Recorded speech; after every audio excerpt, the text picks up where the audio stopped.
الحمد لله الحمد لله رب العالمين والعاقبة للمتقين والصلاة والسلام على سيد الأنبياء والمرسلين أما بعد فأعوذ بالله من الشيطان الرجيم بسم الله الرحمن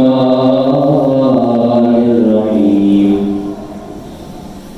والذين هم عن اللغو معرضون آمنت بالله صدق الله مولانا العظيم وبلغنا رسوله النبي الكريم الأمين الرؤوف الرحيم ونحن على ذلك لمن الشاهدين والشاكرين والحمد لله رب العالمين رب اشرح لي صدري ويسر لي أمري واحلل عقدة من لساني يفقهوا قولي رب زدني علما رب زدني علما رب زدني علما إن الله وملائكته يصلون على النبي يا أيها الذين آمنوا صلوا عليه وسلموا تسليما الصلاة والسلام عليك يا سيدي يا رسول الله الصلاة والسلام عليك يا سيدي يا حبيب الله الصلاة والسلام عليك يا سيدي يا رحمة للعالمين وعلى آلك وصحبك يا سيدي يا خاتم النبيين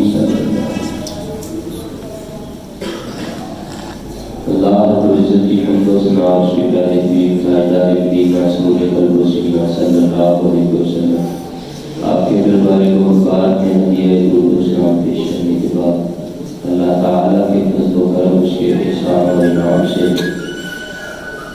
ماہ جمادی الاولیٰ کے پہلے جمعہ مبارک میں ہم سب اللہ رب العزت کی بارگاہ میں یہ امید لے کر حاضر ہیں کہ اللہ تعالیٰ ہم سب کی حاضری کو اپنی بارگاہ میں قبول لے کے عطا فرمائے اور قیامت کے روز اللہ ہماری اس حاضری کو ہم سب کی شفاعت و بخشش کا وسیلہ بنائے۔ حضرات جی وقال پچھلے جمعے مبارک سے ہم لوگ زبان کی حفاظت کے حوالہ سے اس کو صحیح استعمال کرنے کے حوالہ سے گفتگو کرنے کی سعادت حاصل کر رہے ہیں۔ پچھلے جمعہ مبارک میں ہم یہ پڑھ رہے تھے کہ اللہ والوں کی شان ہے کہ اللہ والے زبان کا صحیح استعمال کرتے ہیں اور اللہ رب العزت اپنے کلام پاک میں جو صحیح استعمال کرتے ہیں ان کی تعریف فرماتا ہے۔ اللہ رب العزت ارشاد فرماتا ہے ومن احسن قولا ممن دعا الی اللہ وعمل صالحا، اس سے اچھا کون ہے جو اچھی گفتگو کے ساتھ لوگوں کو اللہ کی طرف بلاتا ہے، اور جو لوگ بری زبان کو استعمال کرتے ہیں اللہ رب العزت ان کے بارے میں وعید بیان فرماتا ہے، ان کا وبال قرآن پاک میں بیان فرمایا جاتا ہے۔ بری زبان استعمال کرنے والوں سے بچنے کا حکم دیا گیا، فرمایا کہ اچھے لوگ وہ ہیں کہ جب بری زبان استعمال کرنے والے ان کے سامنے آتے ہیں تو انہیں سلام کہہ کر گزر جاتے ہیں، اور وہ سلام تحیت نہیں، وہ سلام متارکت ہوتا ہے، ان کو چھوڑ دینے والا۔ سلام کی دو قسمیں ہوتی ہیں، ایک سلام تحیت ہے، ایک سلام متارکت ہے۔ سلام تحیت ایک دوسرے بھائی کو اس کی عزت و احترام کے لیے، اس کی محبت کے لیے اس کو کیا جاتا ہے، مسلمانوں میں آپس میں محبت بڑھانے کے لیے کیا جاتا ہے، قرب بڑھانے کے لیے کیا جاتا ہے، اس کی ترغیب دلائی گئی ہے۔ قرآن پاک میں اللہ تعالیٰ ارشاد فرماتا ہے وَإِذَا حُيِّيتُم بِتَحِيَّةٍ فَحَيُّوا بِأَحْسَنَ مِنْهَا أَوْ رُدُّوهَا، جب تمہیں کوئی شخص سلام بلائے تو چاہیے کہ اس سے اچھا اسے جواب دو، لیکن اگر اچھا نہیں دے سکتے تو کم از کم اتنا تو اس کا جواب اسے لوٹا دو۔ یہ مسلمان پر حق ہے کہ جب ایک مسلمان کسی کو سلام کرے تو دوسرے مسلمان پر لازم ہے کہ اس کا جواب دے۔ یہ سلام تحیت ہے اور ایک سلام مبارکت ہے۔ جیسے ہم پڑھ رہے تھے کہ حبشہ سے عیسائی حضور کی خدمت میں حاضر ہوئے، 20 لوگوں کا وفد تھا، سرکار کی خدمت میں حاضر ہوئے یہ دیکھنے کے لیے کہ جو کچھ سن رہے ہیں کیا واقعہ حضور پاک صلی اللہ علیہ وسلم کے اندر وہ خوبیاں پائی جاتی ہیں۔ اگر آخر زمان نبی کی صفات آپ کے اندر موجود ہیں تو ہمیں بھی چاہیے کہ ہم آپ پر ایمان لے آئیں، آپ کا کلمہ پڑھ لیں، اور اگر آپ کے اندر وہ خوبیاں نہیں ہیں تو ہمیں پتہ چل جائے۔ جب آئے تو پیارے آقا صلی اللہ علیہ وسلم نے اس زبان کو استعمال کرنے کا خوبصورت طریقہ اس وقت ارشاد فرمایا۔ کیا طریقہ تھا؟ فرمایا حضور پاک صلی اللہ علیہ وسلم نے اس اپنی زبان اقدس سے قرآن پاک کی تلاوت شروع کر۔ پتہ چلا کہ حضور پاک صلی اللہ علیہ وسلم کے جو امتی ہیں، جو حضور سے پیار کرنے والے، وہ اگر اس زبان کی اہمیت کو سمجھیں تو یہ زبان قرآن پاک کی تلاوت کے لیے دی گئی۔ یہ زبان حضور پاک صلی اللہ علیہ وسلم کی ذات اقدس پر درود شریف پڑھنے کے لیے ہمیں عنایت ہوئی۔ یہ زبان حضور پاک صلی اللہ علیہ وسلم کی ثناخوانی کرنے کے لیے ہمیں عنایت ہوئی۔ بجائے اس کے کہ ہم اس زبان کا غلط استعمال کریں اور غیروں کی طرح استعمال کریں جو مسلمان کو زیب نہیں دیتا ہے، مسلمان کی جو شان کے خلاف ہے، ہم ایسی باتیں ہم اس سے گالی گلوچ کریں، ہم اس سے برا بھلا کہیں۔ سیدنا حضرت علی بن حسین رضی اللہ تعالیٰ عنہ آپ حدیث پاک کے راوی ہیں، آپ فرماتے ہیں کہ مسلمان کی یہ شان ہے کہ مسلمان کوئی ایسی بات کرے یا کسی ایسے کام میں مشغول ہو جس کا اسے فائدہ ہی کوئی نہ ہو۔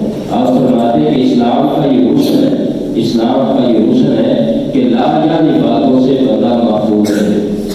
حضرت ابو درداء رضی اللہ تعالیٰ عنہ آپ حدیث پاک روایت کرتے ہیں، فرماتے ہیں کہ حضور پاک صلی اللہ علیہ وسلم نے ارشاد فرمایا کہ جو لوگ بلا وجہ اپنی زبانوں پر لان تان کے جڑے رہتے ہیں، جو ایک دوسرے کو کوستے رہتے ہیں، فرمایا قیامت والے دن یہ لوگ شفاعت نہیں کر سکیں گے، یہ لوگ کسی پر گواہ نہیں بن سکیں گے۔ حالانکہ گواہ بننا امت مصطفیٰ صلی اللہ علیہ وسلم کا ایک بڑا امتیاز ہے اور ایک بڑا اسے کہتے ہیں بڑا یہ اس امت کا اعزاز ہے کہ گواہ بنے گی امت قیامت والے دن۔ آپ سب لوگوں نے یہ سنا ہے نا، پہلے آپ سنتے رہتے ہیں قیامت والے دن اللہ رب العزت جب لوگوں کو، جب مجرموں کو پکڑے گا تو اس وقت ان پر گواہ اللہ رب العزت مقرر فرمائے گا، لوگ بنائیں۔ اللہ تعالیٰ قرآن پاک میں ارشاد فرماتا ہے وَكَذَلِكَ جَعَلْنَاكُمْ أُمَّةً وَسَطًا لِتَكُونُوا شُهَدَاءَ عَلَى النَّاسِ وَيَكُونَ الرَّسُولُ عَلَيْكُمْ شَهِيدًا۔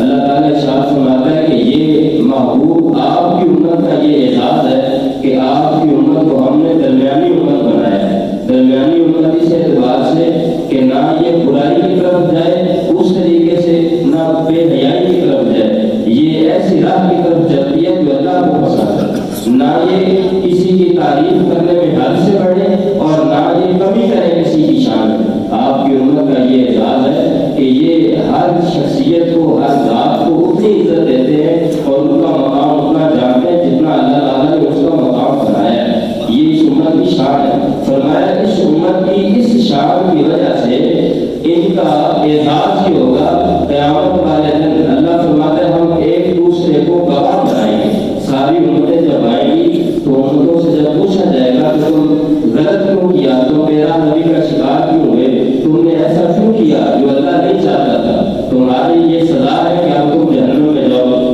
تو وہ عرض کریں گے، اب بہانے بنائیں گے، عرض کریں گے مالک ہمیں تو پتہ ہی نہیں تھا، ہمیں تو کسی نے حق بات پہنچائی نہیں۔ تو اللہ رب العزت ان کے انبیاء سے گواہی دے گا۔ اب ان کے انبیاء علیہ السلام کو گواہی ارشاد فرمائے، اللہ کی بارگاہ میں عرض کریں گے جب انبیاء گواہی دیں گے تو وہ اللہ رب العزت پھر ان کی گواہی پر اس امت کی گواہی مانگے گی، یہ امت گواہی دے گی اور اس امت کا وہ گواہی دینا یہ بہت بڑا اعزاز ہوگا۔ لیکن اس وقت اس اعزاز سے وہ لوگ محروم کر دیے جائیں گے، وہ لوگ گواہی نہیں دے سکیں گے جو زبان کا صحیح استعمال نہ کرتے رہے، دنیا میں جو زبان کا صحیح استعمال نہ کرتے رہے وہ اس وقت یہ اعزاز نہ حاصل کر سکیں گے. یہ اعزاز ان لوگوں کو ملے گا جو لوگ دنیا میں رہتے ہوئے اپنی زبان کو صحیح استعمال کرتے رہے. وہ اس وقت ان پر گواہیاں دے سکیں گے. لیکن ساری امتوں پر گواہ ہو جانا یہ کتنا بڑا اعزاز ہے. اور پھر اس امت کا گواہ حضور پاک صلی اللہ علیہ وسلم کی ذات وَيَكُونَ الرَّسُولُ عَلَيْكُمْ شَهِيدًا. اور فرمایا کہ پھر تم پر رسول گواہ ہوں گے. پھر حضور پاک صلی اللہ علیہ وسلم اس امت پر گواہی ہے کہ اس وقت سوال ہوگا.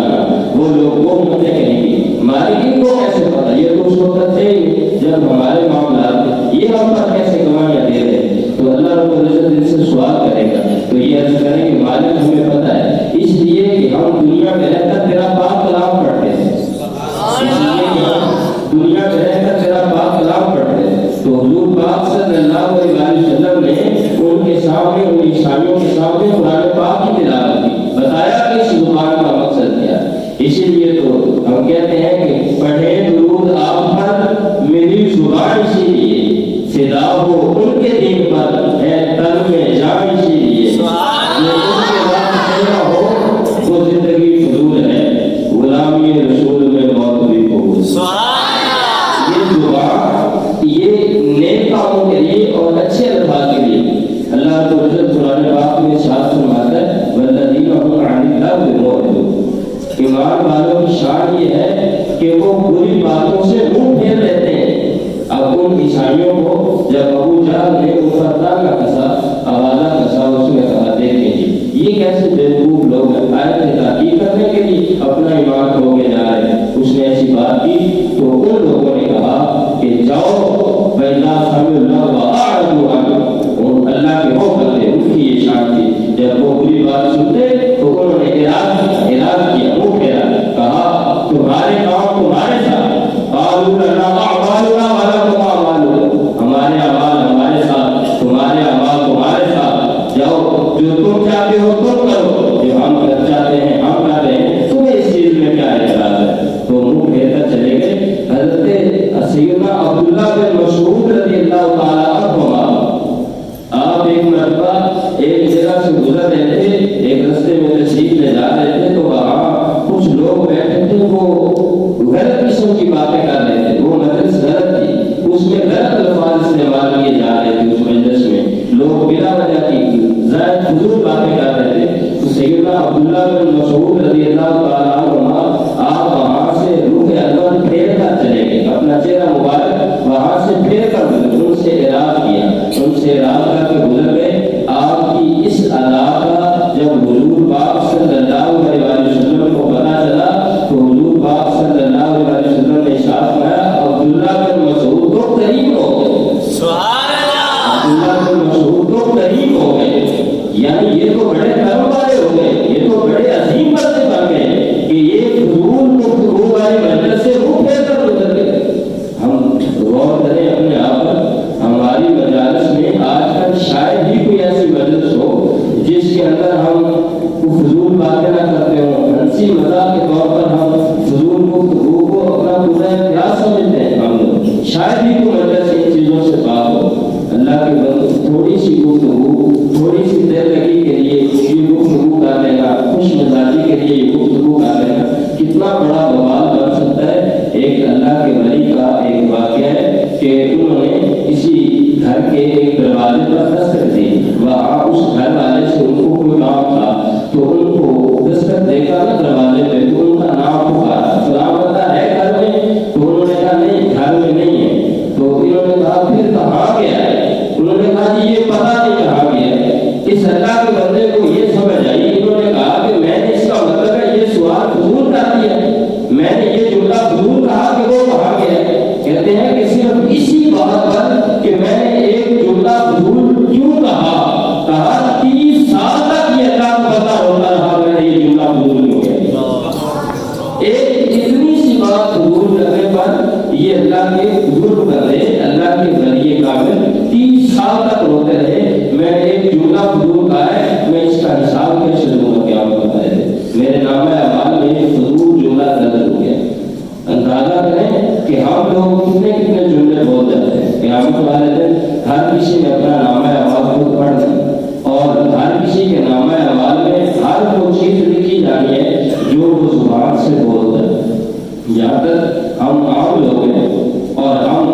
لوگ ہو کر ان چیزوں کی احتیاط نہیں کرتے، حضور پاک صلی اللہ علیہ وسلم نے تو اپنے صحابہ کرام علیہ رضوان ان کو اس کی خوب ترغیب ارشاد فرمائی اور بلکہ سختی فرمائی اس بات پر۔ حضور پاک صلی اللہ علیہ وسلم نے ہمارا ایمان یہ ہے کہ جتنے لوگ حضور پاک صلی اللہ علیہ وسلم کے صحابہ ہیں جن کو یہ اعزاز حاصل ہے وہ سارے کے سارے جنتی ہیں۔ اور حضور پاک صلی اللہ علیہ وسلم نے اپنی زبان اقدس سے اپنے کئی صحابہ کرام علیہ رضوان کو جنتی ہونے کی خوشخبریاں سنائی۔ اللہ رب العزت ان کے بارے میں قرآن پاک میں ارشاد فرماتا ہے رضی اللہ عنہم و رضوا عنہ، اللہ ان سے راضی ہو گیا، وہ اللہ سے راضی ہو گئے۔ اور پھر ان کے متعلق اتنی سختی ہے کہ حضرت انس رضی اللہ تعالیٰ عنہ آپ حدیث پاک کے راوی ہیں، آپ فرماتے ہیں کہ ایک مرتبہ صحابی رسول کا انتقال ہو گیا، ان کا وصال ہوا، صحابہ کرام علیہ رضوان اکٹھے ہوئے، وہاں پر اکٹھے تھے، تو ایک صحابی نے اپنے اسی حسین مزاجی میں کہ حضور کی غلامی ہے اور حضور کی غلامی بڑا شرف ہے، تو اس ذوق کے ساتھ ایک صحابی رسول نے وہاں کہہ دیا کہ خوشخبری ہو تیرے لیے، جانے والے تو خوش ہو جا، تیرے لیے خوشخبری ہے، تیرے لیے تو جنت ہے، حضور کا زمانہ ملا، حضور کی غلامی ملی، تیرے لیے تو جنت ہے۔ اور ہمارا ایمان یہ کہتا ہے کہ بے شک حضور کے سارے صحابہ کے لیے جنت ہے، بے شک حضور کے سارے صحابہ کے لیے۔ اب ایک صحابی رسول اسی ذوق سے حضور کی غلامی کے شوق میں ان کو کہہ رہے ہیں کہ بھائی خوش ہو جا، تو تیرے لیے تو جنت ہے، تو جنت میں گیا تو خوش ہو کے جا۔ تو حضور پاک صلی اللہ علیہ وسلم نے یہ جملہ سن لیا ہے، پیارے آقا صلی اللہ علیہ وسلم نے ارشاد فرمایا تجھے کس نے کہا، کیونکہ یہ بات ہو گیا نہیں، یہ بات تو نے کہہ دی، تجھے کیا پتا کس نے اپنی زندگی میں کوئی ایسی بات کر دی ہو جس کا کوئی مطلب ہی نہ ہو، اس نے جو فضول زبان چلا لی، تجھے کیا پتا اس کی زبان سے کوئی فضول کلمے نکل گئے تو ان کا حساب کون ہے، یا اس شخص نے ایسی چیز میں بخل کیا ہو جس کی سخاوت کرنے میں اس میں کمی نہ آتی ہو سکتا ہے کہ اس بندے سے کوئی ایسا معاملہ ہو گیا ہو، تو نے اس کے بارے میں جنت کا کیوں معاملہ تم نے خوشخبری کیوں سنا؟ حالانکہ صحابی رسول کے لیے تو جنت کی قیمت ہے، ہمارے نزدیک ہمارے ایمان میں، تو ان کے لیے اگر اتنی احتیاط ہے تو پھر ہمارے لیے کتنی احتیاط ہونی چاہیے۔ سمجھنے کی بات یہ ہے، سوچنے کی بات ہے، اگر صحابہ کرام علیہ رضوان اتنا بڑا اعزاز پانے والے ہستیوں کے لیے اگر ان کے لیے اتنی احتیاط ہے اس زبان کا استعمال کرنے میں، تو ہمارے لیے کتنی احتیاط ہے۔ حضرت خواجہ نظام الدین اولیاء محبوب خدا رحمۃ اللہ تعالیٰ علیہ آپ سے ایک حکایت مروی ہے، آپ کا ایک واقعہ ہے کہ ایک مرتبہ آپ کی خدمت میں دو لوگ حاضر ہوئے، آپ کے پاس وہاں پہنچے، وہاں انہوں نے مقصد کیا تھا آپ کا بیعت کرنا، اور بڑی دور سے آئے تھے اس مقصد کے لیے کہ آپ کے دست مبارک پر بیعت کریں، مرید ہوں گے آپ کے۔ تو وہاں نماز کا وقت ہوا تو مسجد میں ایک بڑا ہال بنا ہوا تھا، یہ اللہ کے ولی جو تھے نا یہ اپنے سلف صالحین کا یہ طریقہ رکھتے تھے، حوض سے وضو کرنا، یہ اللہ کے ولیوں کی سنت ہے نا، جو گانے پہلے حوضوں سے وضو کیے جاتے تھے۔ گورکھا شریف میں اس وقت ایک حوض موجود ہے، وہاں پر مسجد کے سامنے ایک حوض موجود ہے، اسی طریقے کا وہ مقدار کے مطابق بنایا ہوا ہے، وہاں پر لوگ وضو کرتے ہیں۔ تو خواجہ نظام الدین اولیاء محبوب خدا رحمۃ اللہ علیہ آپ کے وہاں مسجد میں وہ حوض تھا، تو وہاں پر وہ دو لوگ بیٹھے وضو کرنے کے لیے، تو ایک شخص نے اپنے دوسرے ساتھی کو کہا ہمارے وہاں تو ہمارا حوض وضو کرنے والوں کے سے بہت بڑا ہے۔ اس نے کہا ہمارا حوض تو بہت بڑا ہے۔ اتفاق سے خواجہ نظام الدین اولیاء وہاں سے گزر رہے تھے، آپ نے اس کا جملہ سن لیا، سماعت فرما لیا۔ اچھا کچھ دیر کے بعد نماز پڑھنے کے بعد وہ جب آپ کی خدمت میں حاضر ہوئے نا، یہ عرض کرنے لگے کہ حضور ہمیں اپنا مرید عرض کرنے لگے، تو آپ نے فرمایا اچھا یار تو کہہ رہا تھا کہ تمہارے وہاں بڑا حوض ہے، ہمارے حوض سے بڑا حوض ہے وضو کرنے کے لیے۔ اس نے کہا جی حضور میں نے یہ کہا ہے۔ تو آپ نے فرمایا اچھا تو جا بڑا پہلے پیمائش کر کے اس کو ناپ کیا کہ تمہارے والا حوض ہمارے اس حوض سے کتنا بڑا ہے۔ وہ بڑی دور سے آئے تھے، آپ بزرگ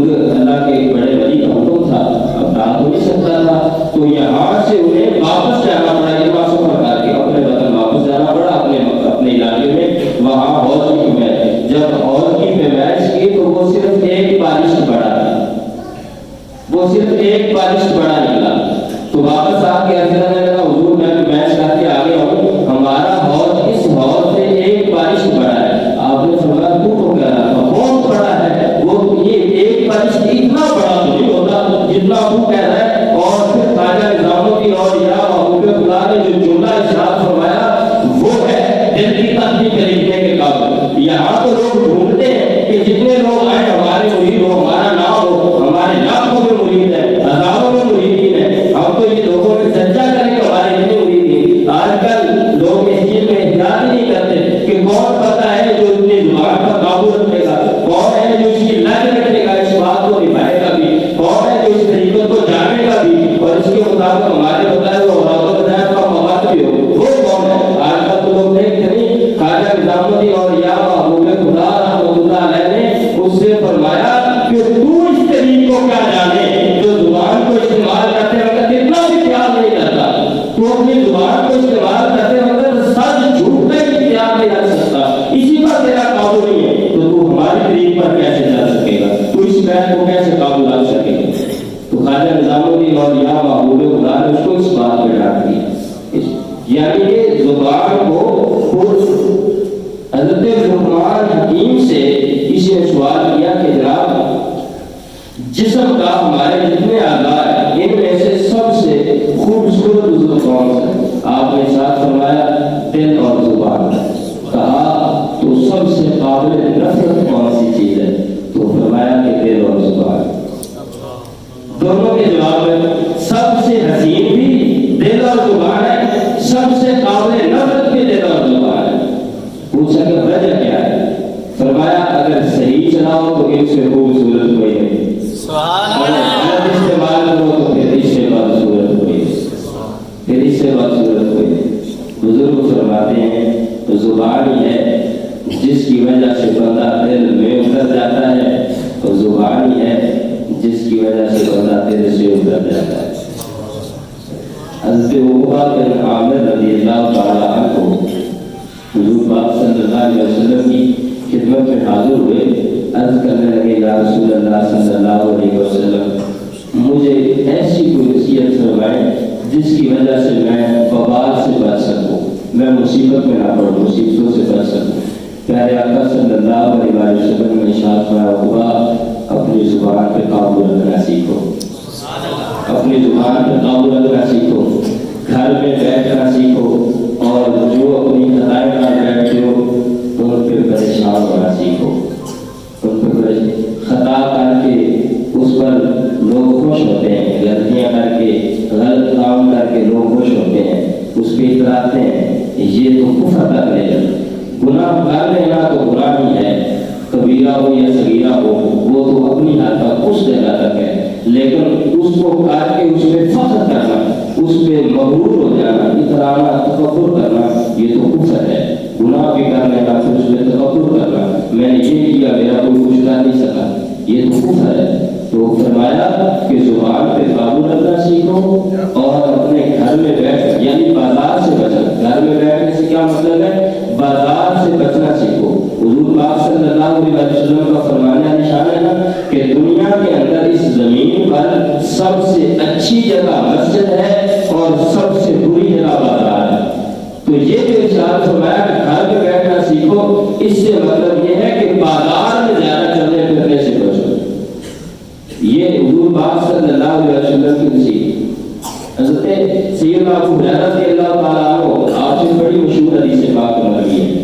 آپ فرماتے ہیں کہ حضور پاک صلی اللہ علیہ وسلم کی خدمت میں عرض کیا گیا یا رسول اللہ صلی اللہ علیہ وسلم کیا حکم ہے اس عورت کے بارے میں؟ ایک عورت ہے ہم اسے جانتے ہیں، وہ عورت بڑی نمازیں پڑھتی ہے، فرض نمازیں تو کجا، وہ اشراق، چاش، اوابین وہ بھی پڑھتی ہے، رات بھی تہجد بھی پڑھتی ہے، بڑے نوافل پڑھتی ہے، روزے فرض روزے تو کجا، وہ نفلی روزے بھی بڑے رکھتی ہے، وہ صدقہ خیرات بھی بڑا کرتی، بڑی نیکیاں کرتی، ہر وقت اس کو نیکی کرتے دیکھا جاتا ہے، لیکن وہ زبان سے لوگوں کو تکلیف پہنچاتی ہے، زبان سے لوگوں کو تکلیف پہنچاتی، برا بھلا کہتی ہے۔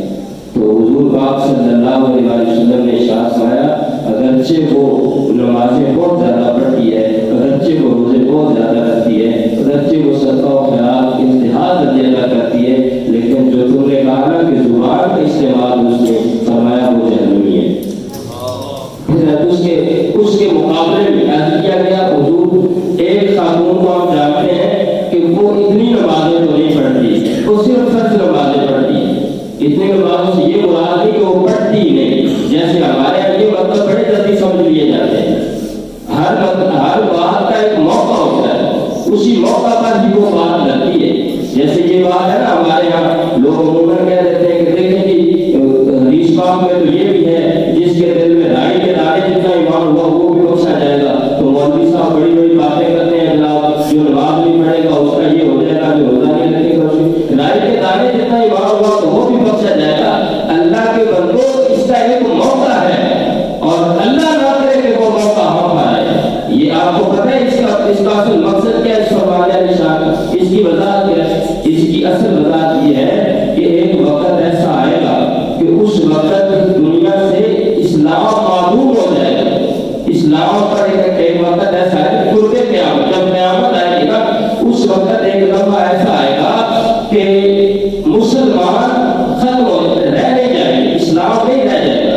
حضور پاک صلی اللہ علیہ وسلم نے ارشاد فرمایا کہ یہ اسلام یہ غربت سے شروع ہوگا اور غربت پر ہی یہ اس کا اختتام ہوگا، غربت پر ہی یہ واپس آئے گا، لوٹ کے دوبارہ آئے گا۔ تو ایک وقت ایسا آئے گا کہ مسلمان معلوم ہو جائیں گے۔ ایک حدیث پاک ہے مسند امام اعظم کے اندر کہ اس میں ارشاد ہے ایک وقت ایسا آئے گا اس امت پر کہ لوگ مسلمان گزر جائیں گے اور بعد میں ایک بوڑھی اور بوڑھیا، ایک بوڑھی عورت ایک بوڑھا آدمی، اماں اور بابا، وہ جس طرح کی آج کل میں دادا دادی بچوں کو کہانیاں سنایا کرتے، تو اس طرح وہ اپنے بعد میں بچوں کو کہانی سنانے کے وقت وہ کہانی سناتے ہوئے وہ یہ نہیں کہ وہ کلمہ پڑھ رہے ہوں گے کہ مسلمان ہو رہے ہیں، وہ تو بات سنا رہے ہوں گے، کہانی سناتے ہوئے وہ کہہ رہے ہوں گے ایک قوم تھی وہ کہتی تھی لا الہ الا اللہ محمد رسول اللہ، ایک قوم تھی وہ کہتی تھی۔ فرمایا کہ وہ مسلمان نہیں ہوں گے اور اسلام لانے کی وجہ سے کلمہ نہیں پڑھ رہے ہوں گے، وہ تو ایک بات سنا ہے۔ فرمایا بات سناتے وقت بھی ان کا وہ کلمہ پڑھنا ان کی بخشش کا وسیلہ بن جائے گا۔ سبحان اللہ۔ یہ کب ہوگا؟ یہ اس وقت ہوگا اس وقت جب مسلمان معلوم ہو جائے، اور یہ مجبوری کا عالم ہے۔ جب یہ فرمایا گیا کہ ایک سنت کو زندہ کرنے والا ایک سنت کو ایسا وقت آئے گا جب کوئی شخص ایک سنت کو زندہ کرے گا تو 100 شہیدوں کا ثواب ملے گا۔ آپ کیا چاہتے ہیں کہ جب آپ کو بالکل آزادی ہو، آپ ایک اسلامی جمہوریہ ملک کے اندر رہتے ہو، آپ کو آزادی ہو، جب چاہے آپ نماز پڑھ سکتے ہیں، جب چاہے نوافل پڑھ سکتے ہیں، جب چاہے آپ محفل کروا سکتے ہیں، جب چاہے آپ جو مرضی کر سکتے ہیں، آپ سمجھتے ہیں کہ اس ماحول میں ایک سنت زندہ کرنے کا ثواب 100 شہیدوں کے برابر ہے۔ اللہ تعالیٰ آپ فرمائے ہم اس کی نفی تو نہیں کرتے، لیکن اللہ کے بندو یہ تو آسان ہے، یہاں تو دین پر عمل کرنا آسان ہے۔ یہ اس وقت کی بات ہے جب ایک سنت کو زندہ کرنے پہ ایسی پکڑ ہوگی کہ بندے کی جان جا سکتی ہے۔ اور اس حدیث کا مطلب بھی یہی ہے کہ رائی کے دانے جتنا ایمان بھی ہوگا تو بندے کی بخشش ہو جائے گی۔ اس کا مطلب یہی ہے کہ جب اسلام معلوم ہو جائے گا، مسلمان معلوم ہو جائیں گے، جب اسلام کا کار بند رہنا مشکل ہو جائے گا۔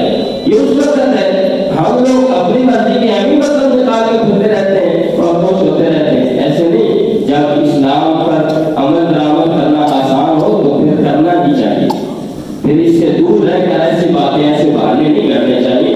حدیث پاک کا مطلب اپنی طرف سے نہیں لینا چاہیے، صحیح مطلب لینا چاہیے جو اس کا بنتا ہے اور اس کے مطابق عمل کرنے کی کوشش۔ عمل چور ہم خود بانٹ جائے، کام چور ہم خود بانٹ جائے اور بہانے کے طور پر پھر حدیثیں ہم دلیل کے طور پر پیش کرتے ہیں، تو اس طرح کام نہیں کرنے والا۔ تو میں یہ عرض کر رہا تھا کہ حضور پاک صلی اللہ علیہ وسلم کی خدمت میں اس عورت کے مقابلے میں دوسری عورت کا واقعہ عرض کیا گیا حضور کہ وہ عورت اتنی نیکیاں تو نہیں کرتی، اتنی نمازیں تو نہیں پڑھتی، مطلب کہ فرض نمازیں پڑھتی ہے، زائد نہیں پڑھتی، نفل نہیں پڑھتی، روزے اتنے نہیں رکھتی، مطلب فرض روزے رکھتی ہے، نفل نہیں رکھتی۔ تو حضور لیکن اس کا یہ ہے کہ وہ اپنی زبان سے لوگوں کو تکلیف نہیں دیتی، زبان کا استعمال صحیح کرتی ہے۔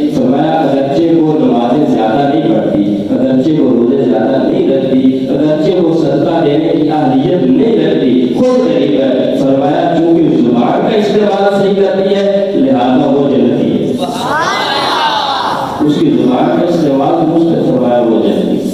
اس لیے ان باتوں سے ہم بخوبی اندازہ لگا سکتے ہیں کہ یہ زبان ہی ہے جو جہنم میں لے جا سکتی ہے، یہی ہے جو جنت میں لے جا سکتی ہے. بندے کو بطور مسلمان اپنی شان کے مطابق اس زبان کا استعمال کرنا چاہیے دنیا میں رہتے ہوئے. اللہ تعالیٰ ہمیں سمجھنے کی اور عمل کی توفیق عطا فرمائے. یہ اعلان ہے کل رات بعد نماز عشاء، کل روز ہفتہ 3 دسمبر بعد نماز عشاء انشاءاللہ مزید حویلی روڈ پر ایک عظیم شان محفل پاک سالانہ جو بڑی محفل پاک ہوتی ہے اس کا اہتمام کیا گیا. المدینہ کمیشن صاحب گورنمنٹ ہائی اسکول کے سامنے تمام احباب کو گزارش کی جاتی ہے کہ اس میں شرکت فرما کر ثواب درجہ حاصل کرنا. اس میں خصوصی خطاب کے لیے حضرت علامہ مولانا صاحبزادہ پیر حسنان احمد چشتی صاحب راولپنڈی سے تشریف لا رہے ہیں. تمام احباب سے گزارش ہے شرکت فرما کر ثواب درجہ